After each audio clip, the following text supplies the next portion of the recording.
자, 이어서 5일의 본가의 말씀 살펴보겠습니다. 본가의 말씀 이제 이사야 33장 후반부에 있는 말씀 14절에서 24절까지 말씀. 말씀의 제목은 예루살렘은 향 하나님의 구원의 회복입니다. 참 하나님께서 이스라엘 백성들을 심판하시고 징계하시는 목적은 그들을 올바른 신앙으로 세우기 위한 것이고, 오늘 본문의 말씀도 예루살렘을 향해서 하나님께서 구원을 주시고 다시 회복시키실 것을 말씀한 대목이에요. 그래서 대주도 세 개로 나눴는데 14, 16을 먼저 두려워하는 죄인들과 높은 것에 거하는 자, 어떠한 자들이 두려워하게 될 것이고 하나님의 심판을, 어떠한 자들이 하나님의 심판 가운데 높은 것에 거하게 될 것인지를 대조적으로 말씀한 대목이고, 두 번째는 17절에서부터 21절까지 하나님의 통치 아래에 있는 예루살렘이 회복되게 될 것이다. 왕, 특별히 이 왕은 누구를 얘기를 할 것인가? 그것에 대해서 살펴보겠고, 마지막 22에서 24절은 아수르의 패망과 궁극적으로 유다의 구원을 약속한 대목입니다.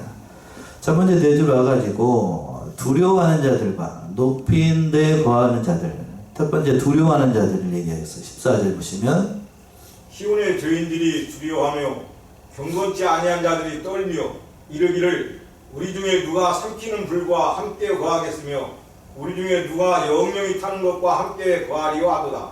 앞에서 이제 전반부에 1절부터 13절까지는 유다를 침략하였던 대적들에 대한 심판을 선언하신 그런 말씀이라고 하면, 이제 후반부에 있는 14절부터 있는 말씀은 하나님께서 그 심판으로 인해서 회복시키실 이스라엘, 그리고 그 심판을 통해서 시온의 죄인들이 두려워하고 경건치 아니한 자들이 떨게 될 것이다 하고 말씀하고 있어요. 그래서 시온의 죄인들이 두려워한다. 시온의 죄인은 그 하나님의 백성 가운데 살면서도, 유다의 백성 가운데 살면서도 하나님을 믿지 않고 반역하고 불순종을 임사로 많고 온갖 불의한 일을 자행했던, 명목상은 하나님의 백성입니다만 실제로는 하나님의 백성이 아닌 자들. 여기서 중요한 걸 깨닫죠. 명목상 아브라함의 혈통으로 났다라고 해서, 내가 하나님의 선민으로 태어났다라고 해서 그 모든 것을 보고 하나님의 구원이 결정되는 게 아니고, 그 중심 가운데 누구를 믿는 믿음이 있어야 돼요? 하나님을 믿는 믿음이 있어야 돼요. 동일합니다. 오늘날에도 역시 마찬가지예요. 우리 성안 교회에 출석을 한다라고 해서, 교회에 등록하고 출석한다라고 해서 그 구원이 보장되는 게 아니고, 내 마음 가운데 누구를 영접해야? 예수를 영접하고 하나님을 인정해야 우리가 구원에 참여하는 거예요. 그러니까 그런 믿음이 없는 자들, 그런 자들은 본문 돌아와서 시온의 죄인들이 두려워하게 되고, 경건치 아니한 자들이 떨sun. 당연히 경건치 않으니까 하나님 믿는 바도 없고 우상숭배하고 음란한 행위로 세상 사람과 별반 다르지 않는 그러한 인생을 살아가는 자들은 두려워할 수밖에 없는 거죠. 당연한 거 아니겠습니까? 이러기를 그들이 뭐라고 하는가? 우리 중에 누가 삼키는 불과 함께 거하겠으며 우리 중에 누가 영영이 타는 불과 함께 거하려 하도다. 그 심판이 임하게 되면 삼키는 불, 하나님의 의로운 분노를 얘기를 하는 것인데, 종종 성경이 이렇게 그 불로 표현을 하지요. 하나님의 심판을. 그러니까 하나님은 죄인들이 하나님과 함께 할 수가 없어요. 왜냐하면 죄인들은 불에 타버리는 겨와 소멸하는 집과 같다라고 얘기했어요. 11절에도 그랬는데, 겨와 집, 불 붙이면 어떻게 됩니까? 싹 타버리죠. 예. 저희 시골 집이 이제 여기 정읍이니까 아직도 가게 되면 아궁이가 있어요. 아궁이 아시죠? 어르신들 아시잖아요. 그 아궁이에다가 이제 벼를 수확하고 나면 지푸라기라고 그러죠. 지푸라기 말려가지고 거기다가 성냥을 불태면 얼마나 잘 타는지. 예. 그 타버려요. 하나님의 말씀에 그 다 타버린다. 남는 게 없어요. 남는 게 없어요. 우리 중에 누가 영영이 타는 것과 함께 하리요. 하나님의 진노 앞에서 아무도 피할 수 없다는 얘기입니다. 그러니까 죄인들은 하나님의 심판을 두려워할 수밖에 없다는 거고, 이제 15절과 16절은 높은 곳에 있는 자들, 반면에 하나님의 심판 앞에서도 두려워하지 않고 높은 곳에 거하는 자들을 얘기를 하고 있어요. 15절에서 먼저 보시면 오직 의롭게 행하는 자, 정직히 말하는 자, 토색한 재물을 가증히 여기는 자, 손을 들어 뇌물을 받지 아니하는 자, 귀를 막아 피 흘리려는 꾀를 듣지 아니하는 자, 눈을 감아 악을 보지 아니하는 자. 예, 16절까지 보세요. 그는 높은 곳에 거하리니 견고한 바위가 그 보장이 되며 그 양식은 공급되고 그 물은 끊기지 아니하리라 하셨느니라. 예, 높은 곳에 거하게 될 자. 14절은 두려워하는 자들, 죄인들, 경건치 않은 자들의 그 심판을 두려워한다는 거고, 높은 곳에 있게 되는 자. 15절에는 6명의 사람들을 소개를 하고 있어요. 구체적으로 첫 번째, 오직 뭐를 행하는 자? 의롭게 행하는 자. 하나님 앞에서 의롭게, 하나님과의 관계가 바로 되어 있는 것. 의롭다는 얘기는 하나님의 관계가 배로 됐다는 얘기예요. 여러분들도 법적으로 의인이죠? 네, 법적으로 의인이에요. 법적으로. 우리가 실제로 의인인가? 그런 논란의 여지가 있습니다만 예수를 믿는 순간 우리는 하나님과 법적으로 뭐가 됐어요? 의인이 됐어요. 누구를 믿는 공로로? 예수를 믿는 공로로 하나님과 법적으로 의인이 됐다고요. 이게 로마서에서 늘상 얘기하는 이신 칭이에요. 믿어서 의인이 된 거예요. 이 법정적 칭이라고 얘기를 해요. 그러면 실제에 우리가 의인이 되는 건 실제 우리가 의인으로서 대접받고 하나님께서 영육간의 모든 복을 누리는 때, 그때는 언제 이루어지는가? 하나님의 나라에 가서. 그리고 궁극적으로 언제 이루어지게 되냐면 이 땅에 예수님이 재림하시고 우리가 의의 옷을 입고 천년왕국에 어떻게 되게 되면 입성하게 되면 실제로 우리가 그 은혜에 참여해요. 법정적인 의인이기 때문에 상속을 받아요. 어느 나라를? 하늘나라를. 그러니까 법적으로 하나님의 나라에 가는데 아무 지장이 없다니까요. 그래서 법정적 의인이라고 얘기해요. 하나님의 법으로 선언했기 때문에. 그래서 그런데 그 의를 행하는 자들, 하나님 믿는 믿음 가운데 행하는 자들, 그런 자들을 얘기를 하는 거예요. 그리고 또 두 번째, 뭐하게 말하는 자? 정직히 말하는 자. 첫 번째 의롭게 행하는 것이 하나님의 관계에 초점을 뒀다라고 하면 이 정직히 말하는 거는 뭐에 대해서 얘기를 하는 거냐? 그 정직한 것이 생활 가운데 우리의 말과 언행으로 다 나타나는 것을 얘기를 하는 거예요. 그러니까 의롭다라고 하는 것은 내면적인 것을 얘기를 하는 거고, 하나님과 관계에 중점을 뒀다라고 하면 정직히 말하는 것은 그 의로운 것이 우리의 말과 언행과 행실로 다 나타나는 걸 얘기를 하는 겁니다. 정직한지 안 정직한지는 뭘로 알 수 있어요? 그 사람이 하는 행동을 보고, 또 그 사람이 뭐 하는 걸 보고, 말하는 걸 보고 그 사람이 정직한지 어쩐지 알 수가 있지요? 실제 삶 가운데서 정직이 나타나야 된다는 얘기입니다. 남을 속이지 않고 진리의 말을 하고, 농담이라도 너무 과한 농담은 교회 안에서 하지 않고, 뭐 야한 농담, 이상한 말, 성도들은 옳지 않아요. 자기는 재미있으라고 한 얘기겠습니다만 그걸 듣는 사람은 재미없을 수 있어요. 그러니까 함부로 얘기하면 안 돼. 함부로 얘기해서도 안 되고, 성도들 언제나 바른 말, 또 고운 말, 진실한 말, 그런 말을 해야 돼요. 그런 말을 해야 됩니다. 교회 안에서는, 어디 안에서는? 교회 안에서는 그렇게 얘기를 해야 돼요. 그래서 교회 안에서는 반드시 호칭을 붙여야 돼요. 저는 호칭이 뭐죠? 목사님이고, 여러분들은 여러분들 직분을 얘기를 해야 돼요. 아무리 친하다고 해서 죄송해요, 재승아 이렇게 부르면 안 돼요. 교회 안에서 그렇게 하면 안 돼. 그래서 교회 안에서 만약에 세우신 목사님이 아들 목사님이고 앉아 계신 분이 아버지 목사님이라고 해도, 아버지라고 해도 교회 안에서는 강단에 세운 목사님 뭐라고 불러야 되죠? 아들아 부르면 안 되고 뭐라고 불러야 돼요? 목사님이라고 불러야 됩니다. 이해되시지요? 그렇게 불러야 됩니다. 그렇게 불러야 돼요. 그래야 교회 안에서 뭐가 세워지게 되죠? 질서가 세워져요. 그게 하나님의 일을 감당하는 일이라고 하는 거예요. 정직하게 말을 해야 됩니다. 또 세 번째 뭐라고 얘기했어요? 토색한 재물을 가증히 여기는 자.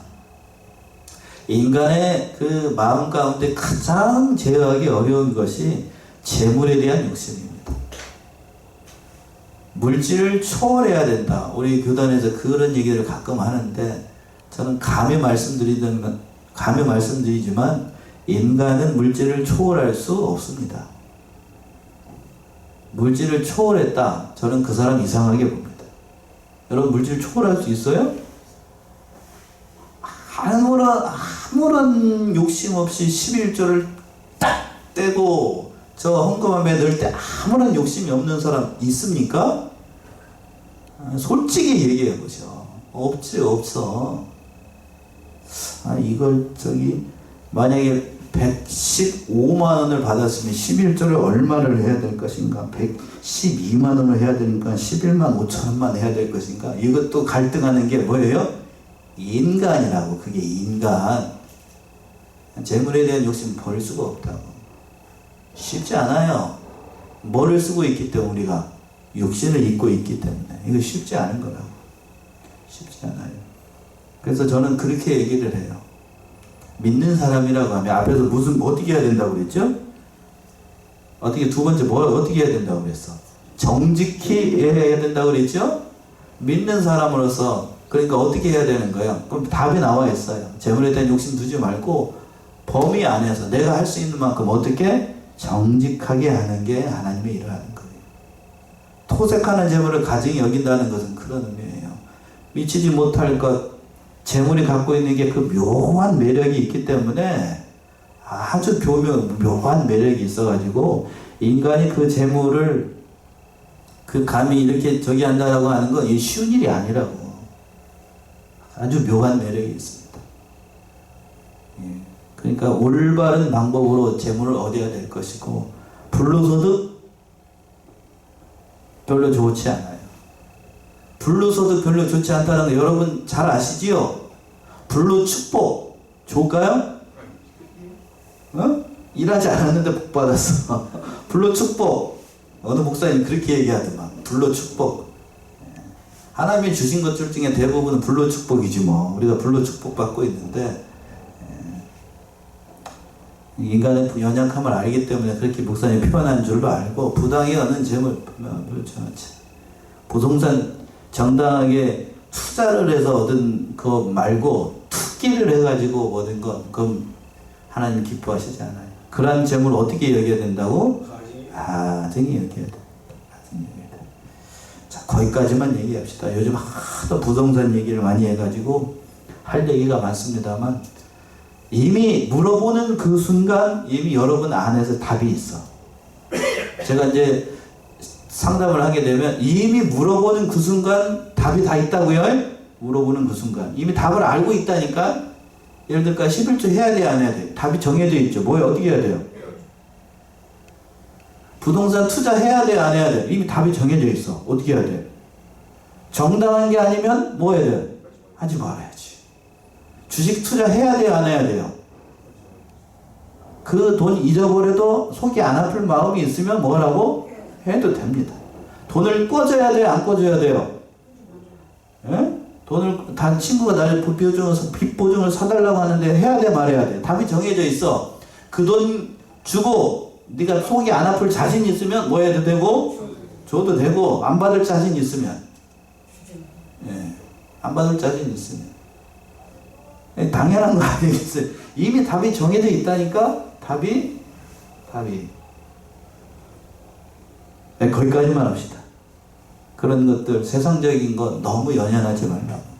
또 네 번째 뭐라고 얘기했냐면 손을 흔들어 뇌물을 받지 아니하는 자. 근데 뇌물을 받지 않는다라고 했는데 거기까지 하면 좋겠는데 뭐를 흔든다고요?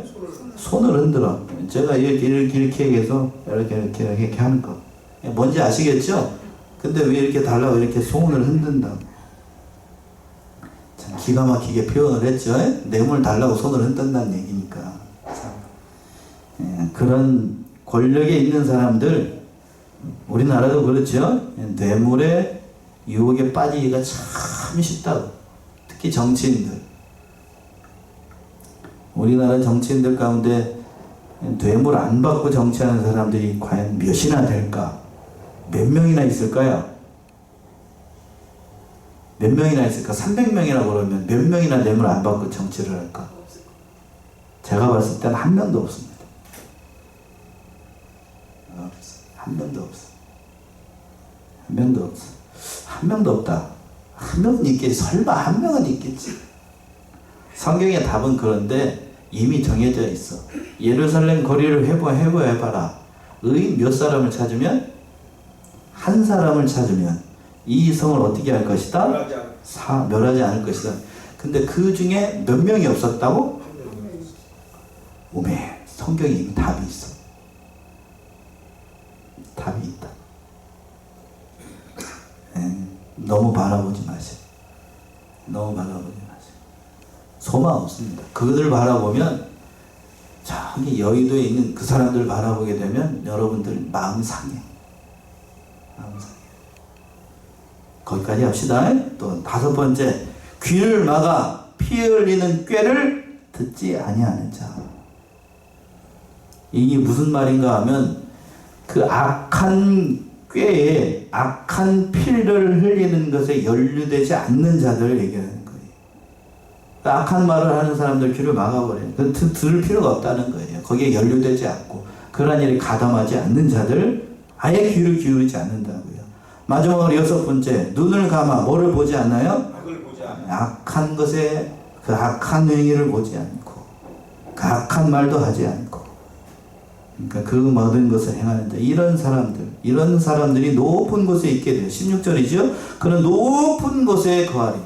높은 곳에 거한다는 얘기는 문자적인 의미로 높은 곳도 얘기합니다만 어떠한 제약적인 형태를 떠나서 특별히 높은 도덕적, 윤리적 그리고 모든 곳에서 영적인 곳에서 하나님과 함께하고 그 모든 일들을 통하여서 본이 되는 그러한 자리에 앉게 된다는 얘기예요.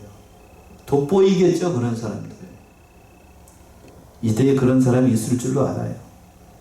또 하반절에 견고한 바위가 그 보장이 되며 그 양식은 공급되고 그 물은 끊치지 아니하리라 하셨느니라. 그러니까 그런 사람들에게 견고한 바위, 의로운 자들에게 하나님께서 그 보호해 주신다는 얘기고, 그리고 거기뿐만 아니라 영적인 복뿐만이 아니라 그 하반절에서 그랬어요. 그 양식이 공급되고 그물은 끊치지 아니하려 하셨나. 영육간의 양식을 주셔가지고 그 모든 것 다 부족함이 없이 이 세상에서도 살아갈 수 있게끔 복을 주신다는 말씀이에요. 제가 기도하는 기도 가운데 바로 한 가지 기도가 이겁니다. 목사로 부름을 받고 난 다음에 저는 배가 고프면 일을 할 자신이 없기 때문에 제가 먹는 거 여러분들 아시죠? 그러니까 이 때를 따라 돕는 은혜와 뭐를 달라고 그러냐면 일용할 뭐를? 양식을 달라고 합니다. 하나님이 도와주시지 않으면 목사로서 사명을 감당할 수가 없고 또 일용할 양식을 주시지 않으면 목사도 사람인지라 할 수가 없어요. 여기서 일용할 양식이라고 하는 건 영육간의 양식을 얘기해요. 그걸 위해서 기도해요. 그걸 위해서. 참 귀해요. 인간의 연약함을 인정을 해야 됩니다. 목사도 사람이라는 걸 인정해야 돼요. 영적인 것만 한다. 물질을 초월해야 돼. 목사의 저는 그렇게 얘기해요. 저는 연약함을 그대로 하나님 앞에 인정해요. 전 배가 고프면 못합니다. 하나님 필요한 거 다 채워. 그랬더니 하나님이 필요한 거 다 채워주시더라고. 다 채워주셔. 기가 막히게 다른 방법을 통해서. 그러니까 하나님께서 필요한 모든 것 채워주세요. 다윗의 고백이기도 하죠. 시편 18편을 한번 가보시겠습니까? 다윗이 하나님을 찾고 기도하면서 했던 거죠. 시편 18편 1절과 2절 너무 유명한 말씀 아니에요. 나의 힘이 되신 여호와여, 내가 주를 사랑하나이다.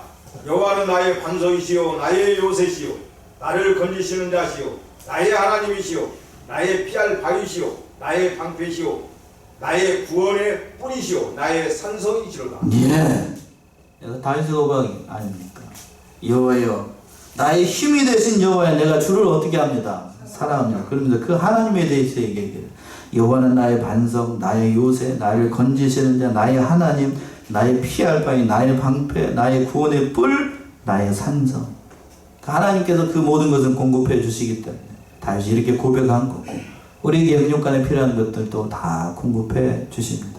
그 얘기를 지금 1절 첫 번째 상반절에서 얘기를 하는 거고, 첫 번째 대지에서, 두 번째 이제 17절과 21절에서 왕의 통치 안에서 예루살렘이 회복하게 될 것이다. 그 왕이 누구를 얘기를 할까? 17절 보시면 너희 눈은 그 영광 중의 왕을 보며 광활한 땅을 목도하겠고 너의 눈은 그 영광 중에 왕을 보고 또 광활한 땅을 목도하겠고. 개정판 한번 읽어보세요. 개정. 내 눈을 왕의 그 아름다운 가운데에서 보며 광활한 땅을 눈으로 보겠고. 광활한 땅을 어떻게? 눈으로 보게 될 것이다. 자, 너의 눈은 그 영광 중에 아름다운 뭐요? 가운데. 아름다운 가운데 왕을 보게 될 것이다. 이 말은 한 영광스러운 왕을 시온의 백성들, 이스라엘 백성들이 보게 될 것이다 하는 건데, 그래서 많은 신학자들이 이 한 왕을 누구를 얘기를 하는가? 히스기야로 보통 해석을 하는 경우들이 많아요. 그런데 역사적으로는 히스기야 왕으로 해석을 하기를 수도 있습니다. 그런데 뒤에 18절의 내용을 보게 되면 히스기야 왕이라고 얘기하기가 조금 그래요. 왜 그런가? 히스기야가 물론 아수르의 침입을 막아내고 이스라엘의 최대로 유월절을 지키고 하나님 앞에 그 의로운 왕으로서 행위를 했습니다만, 그러나 이거는 영적이고 궁극적으로 봐야 돼요. 그러니까 인간 왕을 얘기를 하는 게 아니고 누구를 얘기를 하는 거냐면 장차 오실 누구? 예수 그리스도를 보게 될 것이다. 또 그 예수님이 통치하시는 광활한 땅을 뭘로 보게 될 것이다? 눈으로 보게 될 것이다. 히스기야가 광활한 땅을 눈으로 보게끔 한 왕이었는가? 그런가요? 그렇게 얘기하기는 좀 그렇다고요. 그렇잖아요. 그러니까 이건 궁극적으로, 그리고 온 교회를 통해서 충만하게 종말론적으로 봐야 되지. 영원한 하나님의 나라가 이루어질 것. 히스기야는 그러니까 여기도 뒤에 가서도 잘 나옵니다만, 이사야는 그 멀리 있는 하나님의 나라, 그리고 장차 예수님이 재림하심으로 이루어질 그 하나님의 나라, 초림뿐만 아니라 이사야 선지자는 초림뿐만 아니라 재림에서 그 이루어지는 하나님의 나라를 이미 봤어요. 그래서 이사야는 구약의 복음서라고 보통 얘기를 하는데, 초림의 예수님에 대해서 얘기를 하고, 그리고 또 뭐에 대해서 얘기를 하냐, 오늘 본문의 말씀에 궁극적으로 이루어질 하나님의 영원하신 나라, 역사적 전천년적 관점으로 그 나라가 어디에서 임하게 될 것? 이 땅에서 이루어질 그 천년왕국을 내다보고 이렇게 얘기를 하는 거예요. 그 땅을 진짜로 니들이 보게 될 것이다. 그럼 이제 18절 보시면 또 얘기했어요. 18절. 너희 마음에는 두려워하던 것을 생각하여 내리라. 계산하던 자가 어디 있느냐? 공세를 측량하던 자가 어디 있느냐? 망대를 계수하던 자가 어디 있느냐? 19절까지. 네가 강포한 백성을 다시 보지 아니하리라. 그 백성은 방언이 어려워서 네가 알아듣지 못하며 말이 이상하여 네가 깨닫지 못하는 자니라. 예, 이건 두려워하던 아수르 사람들이 다 사라지게 된다는 얘기입니다. 너희의 마음에는 두려워하던 것을 생각하여 내리라. 그 모든 대적들이 다 사라지고 아수르의 공격이 다 물거품으로 돌아가고 그랬죠? 한 천사를 보내가지고 18만 5천년에 되는 아수르의 군대를 다 멸하고, 그때 두려운 것들이 다 사라지고 난 다음에 이 얘기를 하는 거예요. 계산하던 자가 어디 있느냐? 뭘 계산해냈을까? 유다로부터 군비를 뺏어내고 또 공세를 측량하던, 세금을 악탈하기 위해서 그 물품을 취하기 위해서 계산하던 자들, 심지어는 망대를 계수하던 자들, 그들이 다 사라지게 된다. 전쟁이 끝나게 되니까. 지난주에 살펴봤던 것처럼 그 사내립에 그 히스기야를 겁박을 하니까 히스기야가 성전에서 뭐까지 베껴가지고? 금까지 베껴가지고 그 사내립한테 주고 조약을 맺으려고 애를 썼잖아요. 그런데 그 모든 수고가 헛된 것이 됐지요? 조약을 깨버렸어. 조약을 깨버렸어. 그러나 전쟁에서 결국적으로 승리해서 그 모든 것들이 다 사라지게 된다. 19절 보시면 내가 강포한 백성을 다시 보지 아니하리니, 다 하나님께서 선언하신 거예요. 그러면서 그 백성은 방언이 쉽다고요? 어려워서. 내가 알아듣지 못하며 말이 이상해 내가 깨닫지 못하는 자들, 궁극적으로 아수르가 멸망하기 때문에 그 모든 것들을 통하여서 하나님의 은혜가 나타난다는 거예요. 영적으로 궁극적으로 간포한 백성들, 하나님을 대적했던 사람들이 진리를 대적하고 무지몽매하게 그냥 하나님의 백성들을 핍박했던 자들이 다 사라지기 때문에 이런 일들이 일어나게 된다는 얘기죠. 그리고 20절 보시면 우리의 절기 지키는 시온성을 보라. 내 눈에 안정한 소소된 예루살렘이 보이리니 그것은 옮겨지지 아니할 장막이라. 그 마뚝이 영영이 뽑히지 아니할 것이요 그 줄이 하나도 끊치지 아니할 것이며. 안정된 곳에서 예배를 드리는 예루살렘 성을 지금 이사야 선지자가 보고 있는 거예요. 우리의 절기 지키는 시온성을 보라 라고 얘기를 했어요. 절기 지키는 시온성이라는 얘기는 특별한 절기를 얘기를 하는 게 아니고 하나님 앞에서 예배 드리는 우리의 모습을 보라는 얘기예요. 우리가 지금 영밀하게 얘기한다면 우리도 뭐를 지키는 거죠? 절기를 지키는 거예요. 제7 무슨 일을 지키는 거죠? 안식일을 지키는 거예요. 절기입니까? 절기가 아닙니까? 일주일에 한 번씩 돌아오기 때문에 절기예요. 안식일 그래서 절기 지켜야 됩니다. 주일을 지켜야 돼요. 그 절기를 지키는 무슨 성? 시온성을 보라. 근데 그 내 눈이, 네 눈이 안정된 초소의 예루살렘에 보이리니, 안정된 곳에서 하나님 앞에서 예배를 드리는 그 모습을 보게 될 것이다. 그것은 옮기지 아니한 장막이고 그 말뚝이 뽑히지 아니할 것이고 그 줄이 하나도 끊어지지 아니할 것이다. 전에는 옮겨 다니고 장막 생활할 때에는 이리 옮겨 다니고 저리 옮겨 다니고 그냥 안정되지 않고 이리 옮겨 다니고 막 그랬습니다만, 그러나 그때에는 그 영원하신 나라가 되면 이동하지 않고 하나님 앞에서 안정된 곳에서 예배를 드리고 영광을 돌리게 된다는 얘기예요. 21절 보시면 또 여호와께서는 거기서 위험 중에 우리와 함께 계시리니 그곳은 마치 노지라는 배나 큰 배가 통행치 못할 넓은 하수나 강이 들림 같을 것이라. 그런데 여기서 이제 이사야 선지자가 바라보고 있는 그 하나님 앞에 예배드리는 시온 성의 정체를 우리가 조금 유추를 할 수 있어요. 여호와께서는 거기 위험 중에 우리와 어떻게 계신다고요? 함께 계십니다. 이사야 선지자가 바라보고 있는 그 시온성이 어떠한 곳인가 하면 그곳은 마치 노제라는 배나 큰 배가 통하지 못할 무슨 강이 있어요? 넓은 하수나 강의 들림과 같이 그러한 곳에 있는 시온성을 바라보고 있는 거예요. 자, 예루살렘 성 한번 봅시다. 예루살렘 성은 어디에 있었죠? 산꼭대기에 있어요. 내장성보다 약간 낮은 곳에 산꼭대기에 있습니다. 예루살렘 성은 그러니까 큰 넓은 배가 항해할 만한 넓은 강이 있는 하수가 있는 그러한 성이 아니에요. 그러면 요거는 어디를 얘기하는? 예루살렘 성이 아니고 궁극적으로 예수 그리스도를 통해서 이루어질 새 하늘과 새 땅에서 이루어질 새 예루살렘 성을 지금 누가 바라보고 있는 거예요? 이사야가 바라보고 있는 거예요. 마치 뭘 보는 것 같습니까? 이쯤 되면 알아야 되는데 요한계시록 22장에서 보시면 바로 이 사도 요한이 봤던 그 새 예루살렘 성을 누가 보고 있는 거예요? 지금 이사야가 보고 있는 거예요. 요한계시록 어떻게 되어 있는데 요한계시록 22장 1절과 2절 보시면 또 저가 수정같이 맑은 생명수의 강을 내게 보이니 하나님과 및 어린 양의 보좌로부터 나서 길 가운데로 흐르더라. 강 좌우에 생명나무가 있어 12가지 실과를 맺히되 달마다 그 실과를 맺히고 그 나무 잎사귀들은 만국을 소성하기 위하여 있더라. 요걸 봤던 거예요. 이사야 선지자가. 누가 봤던 걸? 한참 뒤에 있을 사도 요한이 봤던 그 새 예루살렘 성을 누가 먼저 본 거예요 지금? 이사야가 먼저 본 거예요. 사도 요한이 먼저 본 게 아니고 누가? 이사야가 먼저 바라봤어요.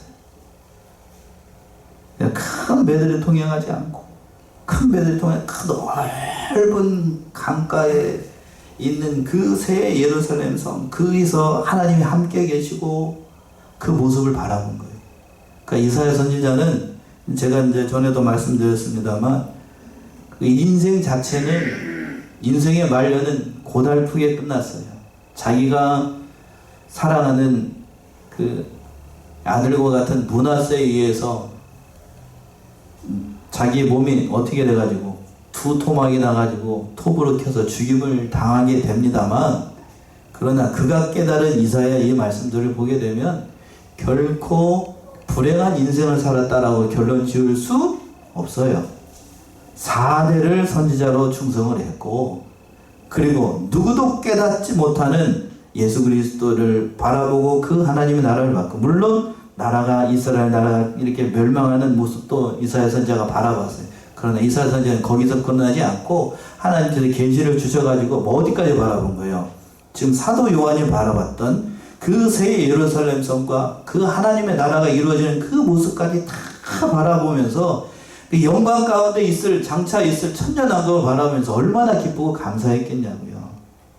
그러니까 선지자의 삶을 산다라고 하는 건 참 축복된 인생이에요. 물론 육신적으로 따지면 이 세상에서 그 선지자의 길을 가른다는 것, 목사의 길을 간다라고 하는 것, 또 전도사의 길을 간다라고 하는 것, 더 범위를 높이면 여러분들이 성도의 삶을 산다라고 하는 건 고달픈 인생입니다.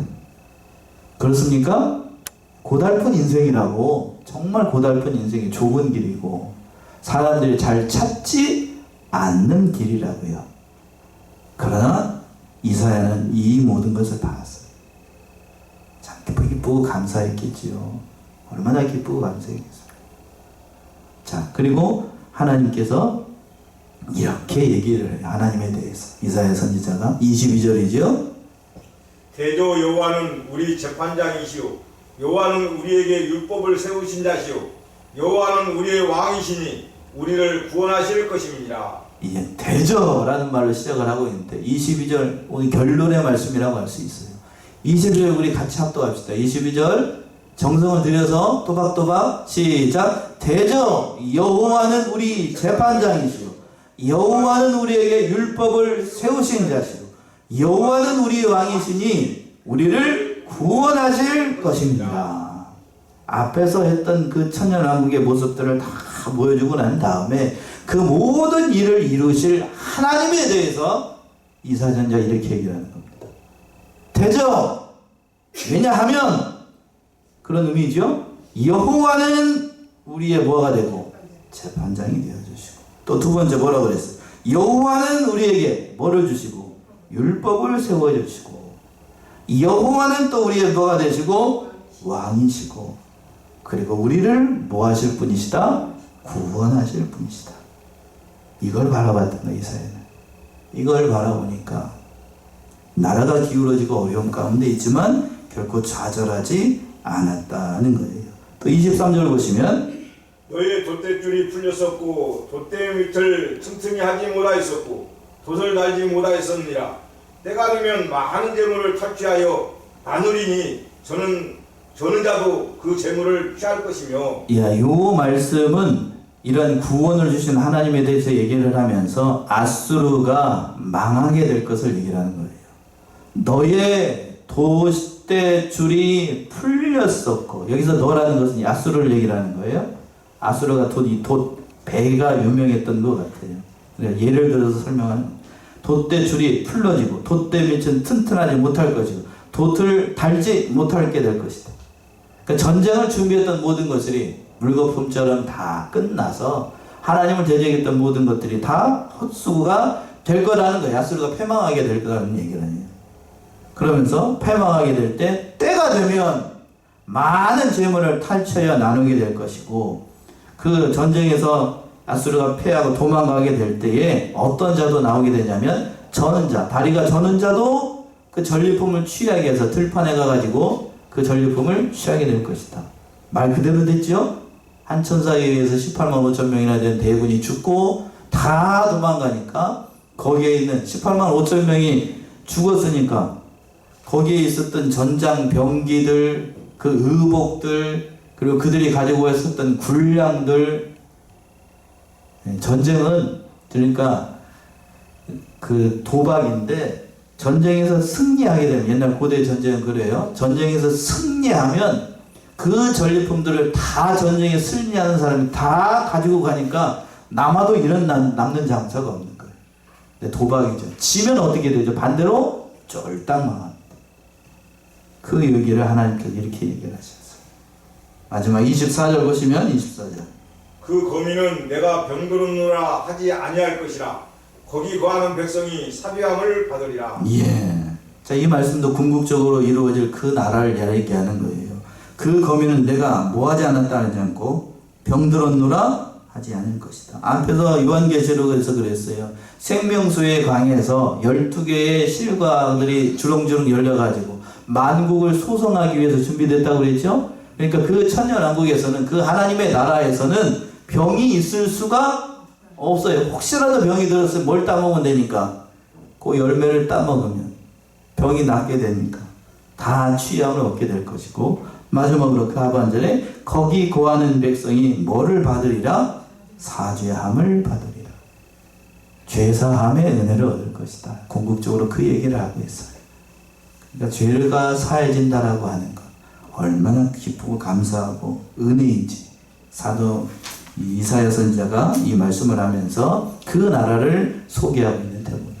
이 말씀, 이 나라, 그 하나님의 나라, 하나님의 구원을 바라보면서 오늘날도 주 안에서 승리하는 저와 여러분들이 다 되시기 바랍니다.